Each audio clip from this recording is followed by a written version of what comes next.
मौलाना शाह अहमद नूरानी, जिन्होंने एक बड़ी तगोतौ के बाद ये जमात बनाई थी और MMA का भी वो हिस्सा रही थी। मकतब फिक्र जो है वो एक सियासी जमात के तौर पर मुतहरिक हुआ था और वो सूबाई असम्बलियों तक पहुंचा था, और अगर ये तहरीक लब्बैक का सफर जारी रहता तो फिर ये कौमी असम्बली तक भी पहुंच सकता था। तो लगाई जा चुकी है क्योंकि TLP के दफातर बंद किए जा चुके हैं, मदारिस को मुकफ्फिल कर दिया गया। पाबंदी जो है वो किसी भी मसले का हल हुआ करती है या फिर मजीद मसाइल पैदा कर। बरेलवी मकतब फिक्र की ये जमात जो है बड़े शद्दोमत के साथ सामने आई, इसमें कोई शक नहीं है कि ये एक रद्दअमल के तौर पर मंजर आम पर आई थी। उसके बाद इसने बड़ी तेजी के साथ अपना सफर जारी रखा।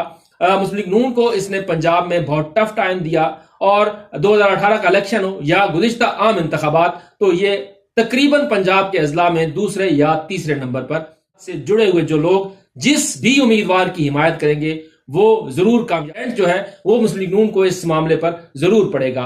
इसका फायदा जो है अब PTI उठाने की कोशिश करेगी, पीपल्स पार्टी भी किसी हद तक इन वोटर्स को अपनी तरफ माइल करने की कोशिश करेगी। ऐसी जमातें हमेशा ऐसी चीजों से फायदा जरूर उठाती हैं, क्योंकि माजी करीब में जब TLP पर खुद PTI ने पाबंदी आयद की थी तो उस पर मुस्लिम लीग नून ने एतराज किया था। उससे पहले जब मुस्लिम लीग नून की हुकूमत थी और TLP का धरना फैजाबाद पर था तो उस वक्त इमरान खान साहब ने हिमायत की थी और नून लीग ने यह कहा था कि दरपर्दा हमारी हुकूमत के खिलाफ ये एक साजिश की करार दी जा रही है कि TLP के रहनुमा मुसलसल नफरत आमेज तकारीर के जरिए मुआशरे में नफरत फैला रहे हैं। TLP के जो रहनुमा है वो ये कहते हैं कि हमें अपनी बात कहने का मुकम्मल हक हासिल है, लेकिन शायद उनका जो अंदाज तकल्लुम था उसके ऊपर खुद जो बरेलवी मकतब फिक्र के जय्यद उलमा है कभी भी इस तरह की जबान नहीं रही, बल्कि वो बड़े शाइस्तगी के साथ अपने सूफियाना अंदाज में अपना पैगाम पहुंचाते हैं और यही उनकी कामयाबी का